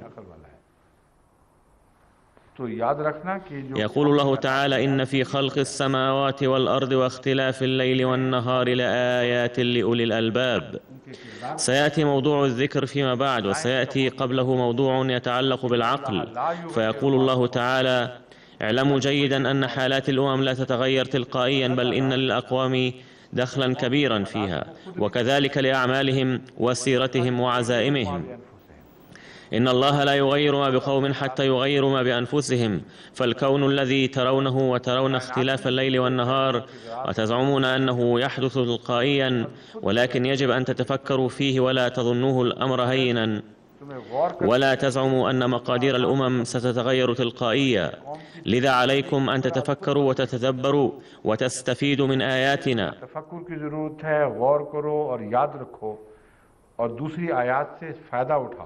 فأرى بعد التدبر في الآيات الأخرى أن المراد هنا هو أنه يجب أن تفكروا في أن الظروف القومية لا تتغير تلقائيا، بل لا بد في ذلك من الجهد والسعي والتضحيات، ولا تستطيعون أن تحرزوا هذه القدرة من دون التفكر والتدبر. والأمم التي ستنال القوة في المستقبل أيضا ستنالها نتيجة التدبر والتفكير الرصين. और आइंदा ज़मानों में भी जो कौमें ताकतवर होंगी वो तदब्बुर के नतीजे में होंगी। बस जो अहलुल्लाह हैं उन पर दोहरा फर्ज है कि वो तदब्बुर करें। إذن تقع على أولياء الله مسؤولية مضاعفة بصدد التدبر والإمعان، لأن أهل الدنيا عندما يفكرون ظنا منهم أن هذه الدنيا قد تكون وليدة صدفة وقد تكون باطلة، ومع ذلك عندما يفكرون في الكون معتبرين إياه بلا معنى يتوصلون إلى نتائج مهمة لدرجة يحرزون فيها الغلبة غير العادية نتيجة تدبرهم، ويحوزون قوة كبيرة من الناحية الدنيوية. فمن الغريب حقا أن يتخلى عن التدبر في الكون المؤمنون الذين يبين الله تعالى لهم كل هذه الأمور بالشرح والتفصيل. إن تدبرهم ضروري، لأنهم كلما تدبروا واكتشفوا أسرار الكون وجدوا فيها آيات الله تعالى، ولن يبعدهم تدبرهم عن الحق بل يميلهم إليه، ويكون كل سفر من أسفارهم متجها إلى الله تعالى. هذا هو الموضوع العام المذكور في هذه الآيات. बल्कि हक की तरफ माइल करेगा और हर सफ़र खुदा की जानिब होगा। ये अमूमी मजमून है जो इन आयात में बयान हुआ है। अब मैं पढ़कर फिर इसके बाद पहलुओं को नुमाया तौर पर बयान करता हूँ। अल्लज़ीना यज़कुरून अल्लाह क़ियामन व क़ुऊदन व अला जुनूबिहिम। पहले है इन्ना फ़ी ख़ल्क़िस समावाति वल अर्ज़ि व इख्तिलाफ़िल लैलि वन नहारि लआयातिन लिउलिल अलबाब। उनके लिए आयात हैं, बहुत बड़ी बड़ी निशानात हैं इसमें। किन के लिए, किन का जिक्र हो रहा है? والآن أشرح بعض الجوانب الأخرى لهذه الآيات. يقول الله تعالى: إن في خلق السماوات والأرض واختلاف الليل والنهار لآيات لأولي الألباب الذين يذكرون الله قياما وقعودا وعلى جنوبهم. أي أن هناك آيات عظيمة في الكون، ولكن لمن؟ فيقول: للذين يذكرون الله قياما وقعودا وعلى جنوبهم. ليس المراد هنا علماء العلوم المادية، لأن في خلق السماوات والأرض فوائد لهم، ولكنها ليست آيات بالنسبة إلى المؤمنين. إنهم يرون الإعجاز ولكن لا يستفيدون منه. إذن ليس المراد من أولي الألباب هم العلماء الماديين، مع أنهم أيضا يفكرون ليل نهار ويستفيدون، بل المراد في القرآن هو أولئك الذين يجعلون تفكيرهم خاضعا لذكر الله وتستنير أفكارهم بذكر الله فقط، وفي كل خطوة من خطوات بحثهم يهبهم الله معارف وأسرارا جديدة، ولكن كل سر يقربهم إلى الله تعالى ولا يبعدهم عنه. هذه هي الرسالة الموجهة إلى المسلمين، بأنهم إذا أرادوا أن يغيروا قدرهم إلى الأحسن وأرادوا الغلبة عليهم فإنهم متفوقون على غيرهم، لأن تدبر الآخرين يخلو من ذكر الله. لذا إن سفرهم هو في الظلام مع أن النور موجود، ويزعمون أن هذا الكون باطل. لذا فإن كل من يتدبر فيه زاعما إياه باطلا فسيلحق بالبشر ضيرا وضرا، لأنه لو ضاع الباطل وانمحى فلا يختلف الأمر شيئا. فإذا كان كل شيء باطلا فلو أهلك قوم قوما آخرين ومحوا أثرهم عن وجه الأرض فلا بأس في ذلك قط. فالمتدبرون من أمثالهم كلما تدبروا في الكون جلبوا على العالم فائدة من ناحية، ومن ناحية أخرى خلقوا بأيديهم أسباب الدمار أيضا للعالم. إذن لا بد من ذكر الله لهذا الغرض.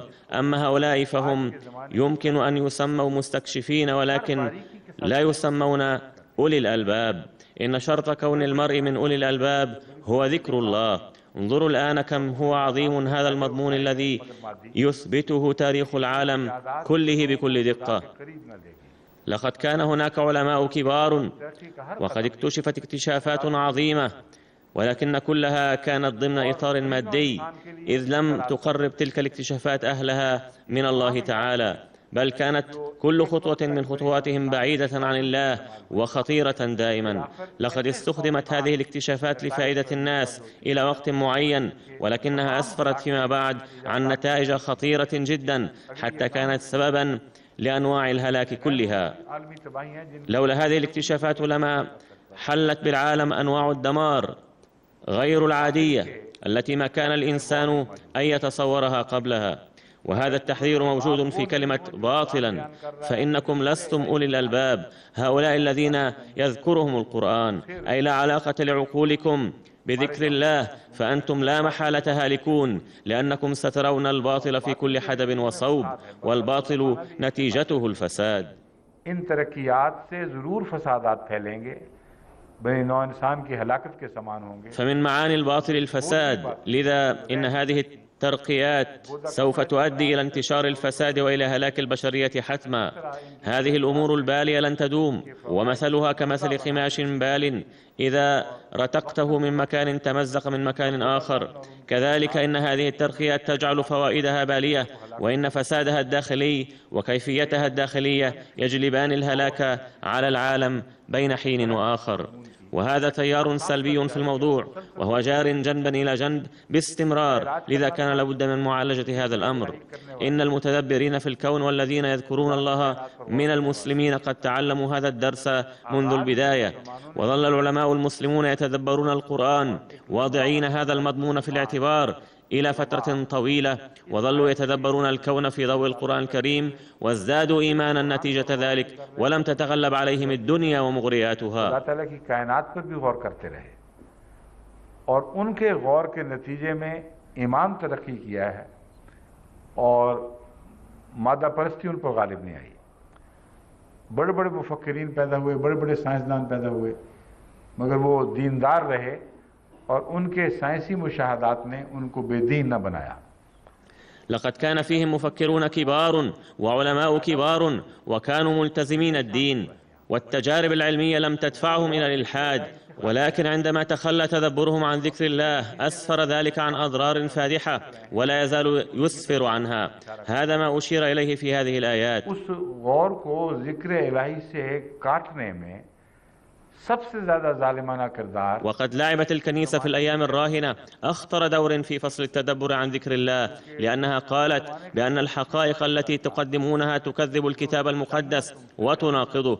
فإذا كان الكتاب المقدس كلام الله، فإنكم تقولون بلسان حالكم أن الدنيا صادقة وأن الكتاب المقدس كاذب، وهذا ما لن نسمح لكم به. अगर बाइबल खुदा का कलाम है तो तुम ये ऐलान कर रहे हो कि दुनिया तो सच्ची है, बाइबल बातिल है, और इसकी हम तुम्हें इजाजत नहीं दे सकते। तो वो किताब जिसमें इंसानों ने ऐसी खामियां पैदा कर दी थी कि मुफक्किर उसको बातिल कहे, उस किताब। فإذا اعتبر المفكر كتابا أحدث فيه الناس عيوبا كثيرة بأنه باطل، واعتبر الكون صادقا مقابلة، فإن هذا التناقض لن يدوم طويلا. لذا فإن مفكريهم ظلوا يبتعدون عن ذكر الله تعالى يوما إثر يوم لسبب معارضة الكنيسة، حتى أتت الفترة العلمانية كليا، فقال العلماء بأنه لا علاقة لنا بالكنيسة ولا بالدين، بل سنتبع الحقائق وحدها. وحاولوا تقصي الحقائق بغير التوجه إلى الله تعالى، أي حاولوا البحث عن الحق بغير الحق، فظلوا يستفيدون من الجانب المادي لهذا البحث، وظلت عينهم اليسرى تستنير أكثر فأكثر، وبدأت تتطلع على أسرار مدفونة تحت الأرض، ولكن بقيت العين اليمنى عمياء. मुसलमानों याद रखो कि खुदा के नजदीक उलुल अलबाब वही हैं जो जिक्र इलाही के साथ गौर करते हैं। فيقول الله تعالى: أيها المؤمنون اعلموا أن أولي الألباب عند الله هم الذين يتدبرون مستندين إلى ذكر الله، فتكون كل خطوة من خطواتهم ناجحة، فلا يستنتجون أبدا أن هذه الأمور وليدة صدفة، وإذا فعلتم ذلك لحدث التغير المطلوب وسيتحول الليل نهارا. هذا هو المضمون المذكور هنا. खुदा ताला ने उलुल अलबाब करार दिए क्योंकि मोहम्मद रसूलुल्लाह सल्लल्लाहु अलैहि वसल्लम के सच्चे وهذا المضمون يتبين صدقه اليوم أيضا، وهو ضروري أيضا. فالأحمديون الذين عدهم الله أولي الألباب هم أتباع محمد رسول الله صلى الله عليه وسلم الصادقون وبكل معنى الكلمة. माने की लताफ्तों में उतरते हुए मेरे नजदीक لا شك أن هناك أتباعا كثيرين للنبي صلى الله عليه وسلم، ولكن اتباع جماعة المسيح الموعود عليه السلام للنبي صلى الله عليه وسلم بالمعنى الحقيقي وحسب لطافة المعاني لا نظير له في رأيي. दिन में तब्दील करना है, मोहम्मद रसूलुल्लाह सल्लल्लाहु अलैहि वसल्लम का सूरज दुनिया पर चढ़ाना है तो मेहनत करनी पड़ेगी. لقد جعلت هذه الآية في طي النسيان مدة، ولكن ها هو الوقت المناسب الآن. فإن كنا نريد أن نجعل الليل نهارا وأردنا أن نطلع شمس محمد رسول الله صلى الله عليه وسلم على العالم فلا بد من السعي والجهد. لا تظنوا أن اختلاف الليل والنهار سوف يظل يحدث تلقائيا. يقول الله تعالى على سبيل التحذير، ويقول النبي صلى الله عليه وسلم أيضا في حديث له أنه لا بد من التدبر في هذه الآية. इस पर फिक्र करना लाजिम है और जरूर फिक्र किया करो इस पर कि ये फकीरून का क्या मतलब है. ما المراد من يفكرون؟ निकाल दें, वो इस मजमून से बहुत गहरा ताल्लुक रखती है जो मैं बयान कर रहा हूँ.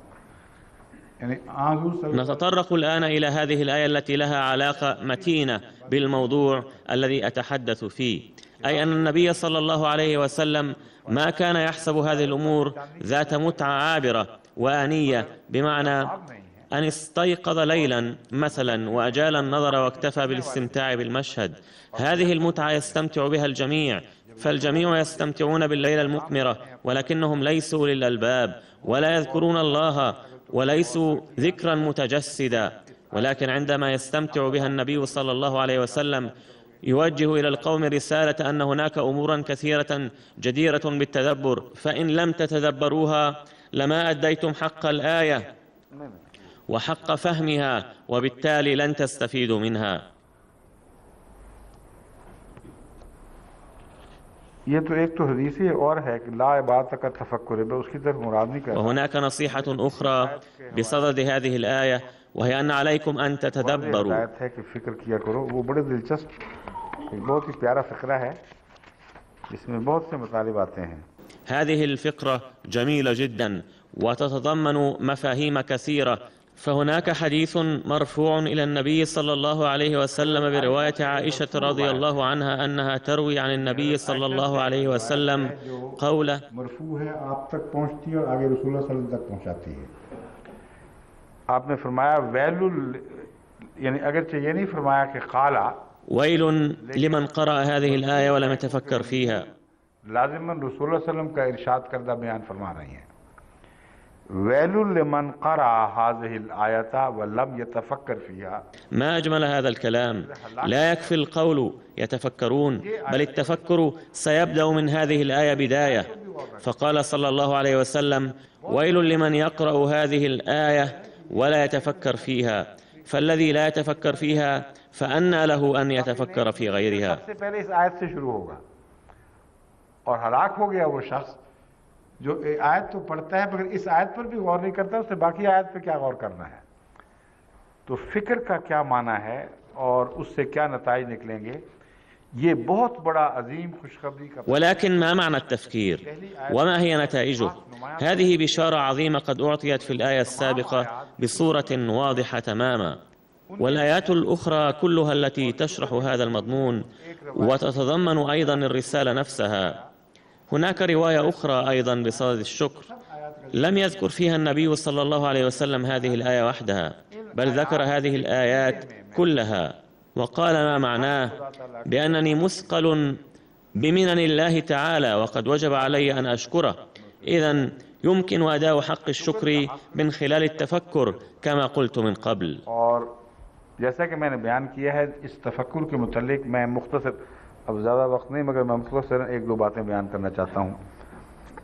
मैं मुसलमान अहमदी साइंसदानों को बड़ी देर से दावत दे रहा हूँ कि जिस तरह इन लोगों ने अपने उलूम والآن سأذكر بالإيجاز أمرين عن الشكر لأن الوقت ضيق. إنني أدعو العلماء الأحمديين منذ مدة طويلة وأقول لهم بأن الناس جعلوا علومهم سببا للابتعاد عن الله تعالى، ولكن الله تعالى يتوقع من عباده المؤمنين المتفكرين وأهل الذكر ضد ذلك أن يثبتوا على وجه القطعية أن تكون نتيجة بحثهم ربنا ما خلقت هذا باطلا، اے ہمارے رب تو نے اس کائنات کو باطل نہیں فرمایا، پیدا فرمایا. ربنا ما خلقت هذا باطلا. هذا الإعلان بعد تدبر وتفكر إعلان دائم ومستمر. وعندما واجه بعض المفسرين هذه المشكلة قالوا إن مضمون يقولون محذوف هنا. يقولون کا مضمون محذوف ہے، مگر بعض دوسرے مفسرین کہتے ہیں یہ بات نہیں، یہ زبان حال کا مضمون ہے. وقال الآخرون بأنه ليس الأمر كذلك، بل هذا لسان الحال، بمعنى أنه مهما أجالوا أفكارهم في أثناء هذا التفكير سينشأ في قلوبهم صوت عفوي: ربنا ما خلقت هذا باطلا. والعلماء إذا كانوا أولي الألباب ومن الذين يذكرون الله يستطيعون أن يقدموا هذا الموضوع أمام العالم بصورة يقينية وقطعية أكثر، قياما وقعودا وعلى جنوبهم. فهناك بعض العلماء من غير المسلمين أيضا، وهذا يقلقني جدا، أنه كم هو مؤسف أن يتأخر القوم الذين جاء القرآن الكريم ليعلمهم عن غيرهم من هذه الناحية لسبب عدم فهمهم هذه الأمور ولسبب غفلتهم، فيخسرون عظمتهم وعظمة دينهم أيضا. من المؤسف حقا أن تعود هذه الفترة مرة ثانية ويتولد عباد الله الذين من واجبهم أن يستعيدوا هذه السيادة من أيدي الأغيار ويسلموها للإسلام، ثم يسبقهم الآخرون هذه المرة أيضا.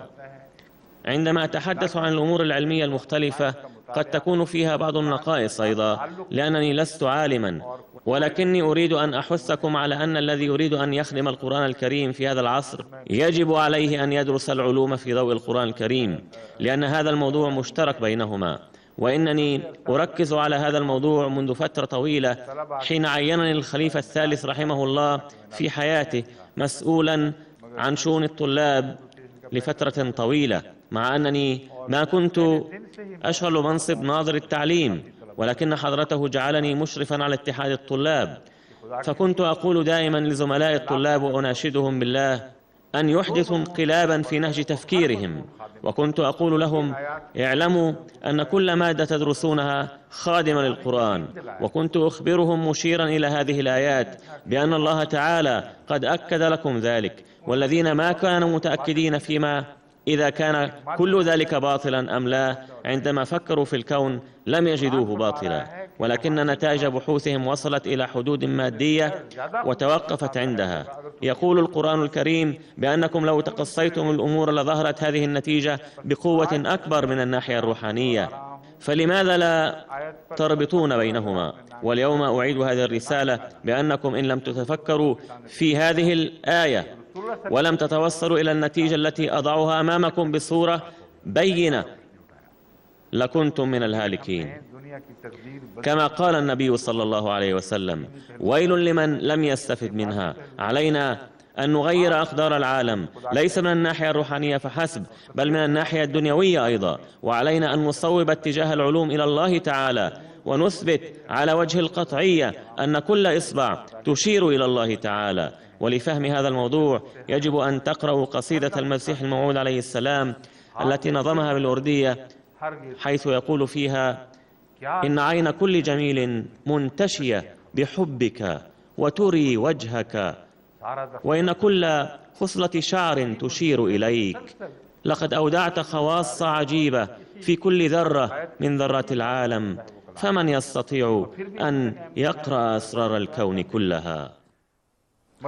هذا موضوع شيق وممتع ويشير إلى هذا الأمر باستمرار، ويبدو أنه تفسير هذه الآية. هذا الكلام موجود، ولكن العلماء الأحمديين ما زالوا راقدين إلا ما شذ ونذر، وعندما يستيقظون سيعرفون أن مجال الذكر ما زال فارغا لديهم.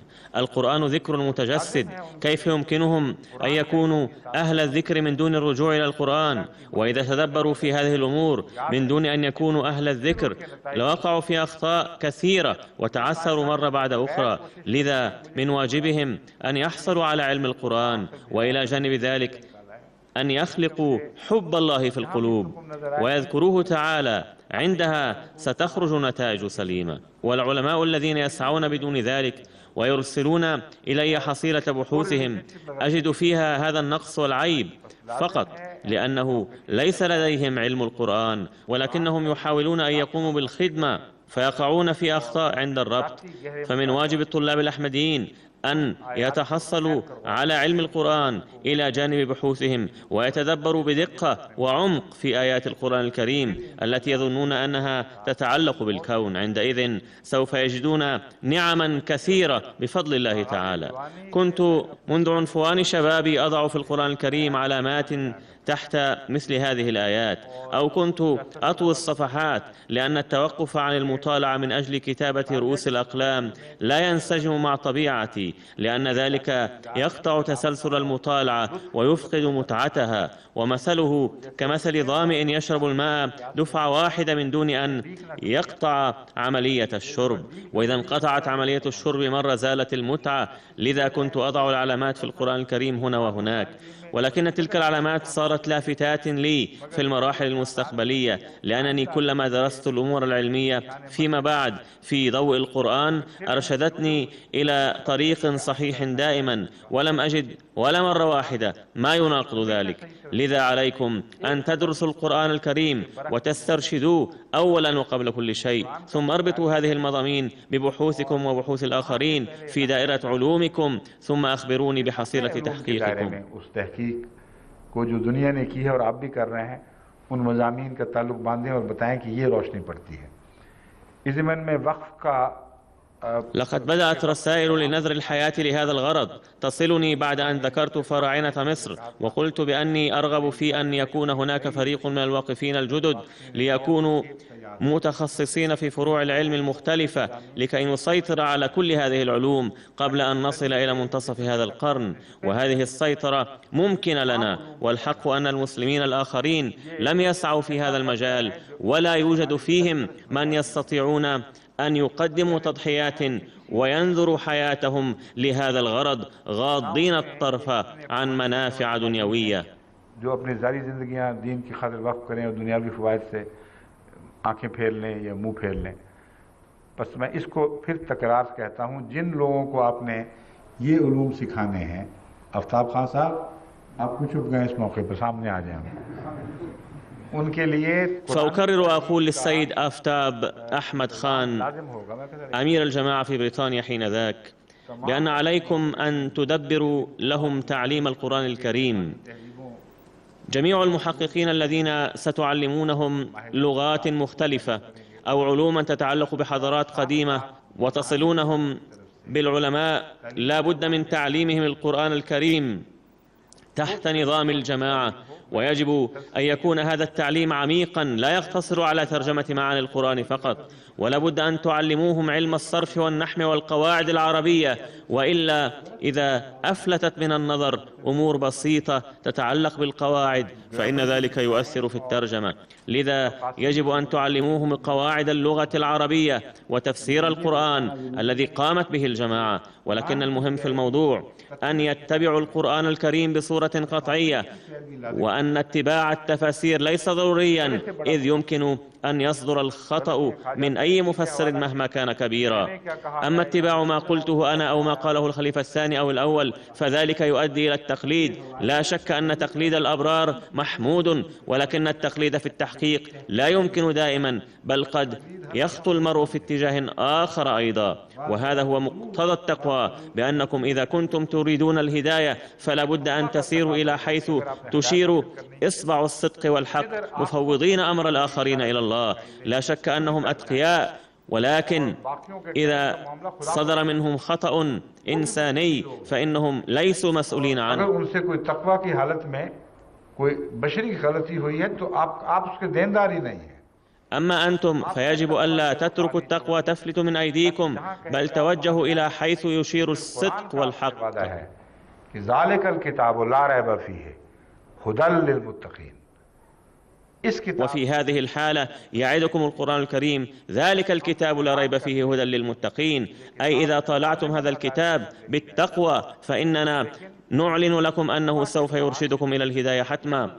ولكن فهم هذا الموضوع بالتقوى يشكل قاسما مشتركا بين جميع المفسرين، ولكن إذا لم يكن المضمون واضحا تطل إمكانية الخطأ برأسها. ولكن ذلك لا يشير إلى الشبهة في تقواهم، بل يشير إلى أن تقواهم وفقتهم لنيل الهداية من القرآن الكريم، ولكنهم عندما ربطوا به العلوم الدنيوية الأخرى لم تخرج النتائج صحيحة لعدم إلمامهم بتلك العلوم أو لقلة إلمامهم بها.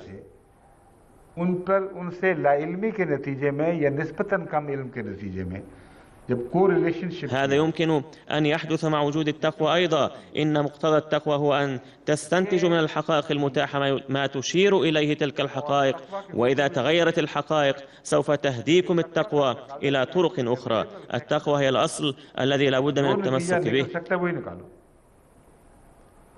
अगर फैक्ट्स बदलेंगे तो वही तकवा।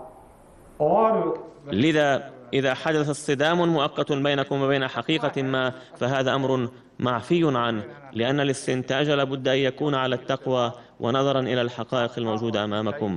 عندما تتغير الظروف سوف يوفق الله الآخرين أن يصححوا أخطاءكم، ولكن هذا هو الطريق الوحيد للهداية. السلام عليكم ورحمة الله وبركاته. أعوذ بالله من الشيطان